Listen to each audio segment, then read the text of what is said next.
So news broke about it appears Cohen is gonna try and flip on President Trump. Um, it's kind of sounding like, yeah, I mean, we already knew he was a sleazeball. He's a lawyer, and he released tapes of one of his clients. This is turning into your typical TV show or movie that has the cop that gets obsessed with someone that just wants to find them guilty, whether they're guilty or not. They're using all the tactics that supposedly the left and the liberals think are wrong with, police having too much power and this and that. But apparently they're perfectly fine when it's someone going after President Trump. It appears that they're just trying to press anyone they can with anything that they can to try and force them to tell lies about President Trump. Cohen had recorded conversations of him and Trump.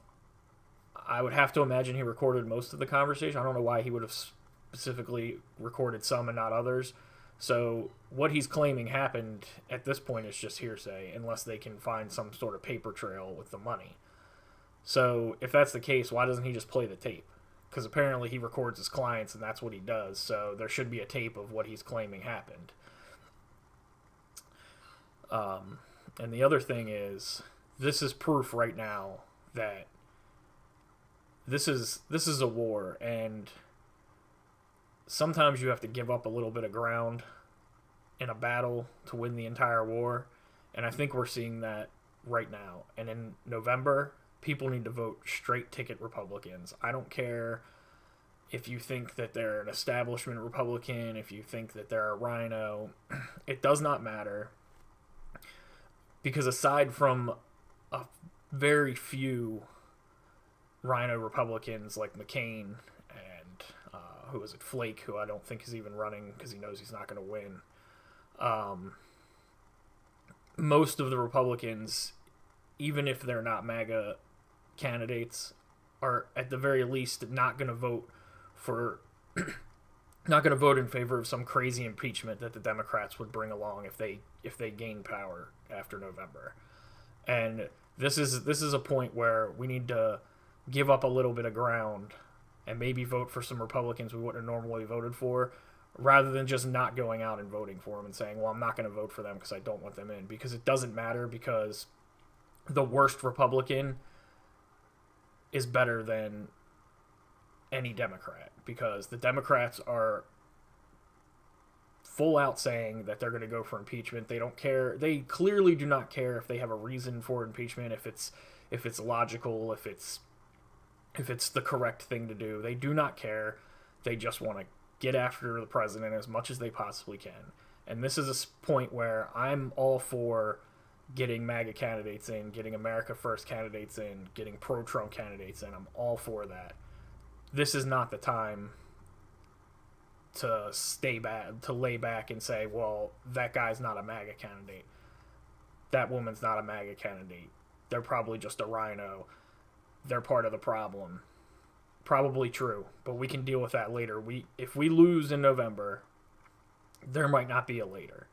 This is a huge battle, and if we have to give up a little bit of ground and put in some Republicans that we aren't in love with, that we don't love, we can just get them out down the road. They're not in there forever. So I think people really need to understand that.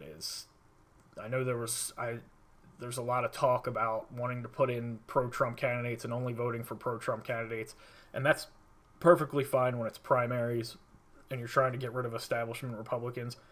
But in places where there was no MAGA candidate, there was no pro-Trump candidate, and there's some Republican running, there's no Republicans that are running on repealing the tax cuts. There's no Republicans that are running on impeaching the president. I mean, these are things that we can't have happen. And when people go out and vote in November, they really need to remember that. And none of this sitting home, sitting on your hands, and saying, well, that's not a MAGA candidate, so I'm going to protest them by not voting for them so they get less votes, or whatever you might feel that might accomplish. Now is not the time. Down the road, sure. Down the road when it's not this crazy and we don't have this much craziness going on, It's fine. We can get them out later. Right now, we just need as many Republicans in Congress and the Senate as we possibly can get. So people just need to remember that, because this is getting out of hand. We're starting to see the dirty tricks that they're willing to pull. I mean, we've already seen that they're willing to go after people who have either committed crimes that almost never send someone to jail, usually are just handled by fines, things like that. Even what they're talking about, what Cohen's claiming Trump did, Obama did it tenfold and had to pay a fine, and nobody talked about it. It was never in the news. They're proving they don't care. They don't care about guilt and innocence. They just care about getting their goal, which is to get rid of President Trump by any means necessary. And they're proving that. And it needs to stop. And the only way that we can stop it is by putting as many Republicans in power as possible in November.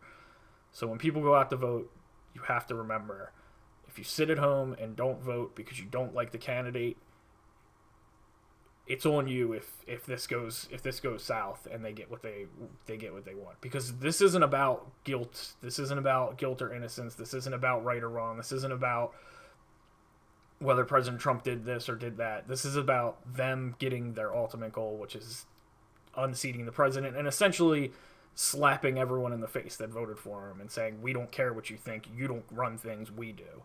That's what this whole thing is about. Is they're trying to flex their muscles and show that the people aren't actually in power. We're in power. And we do have a way to fight back, and that is by voting in Republicans in November.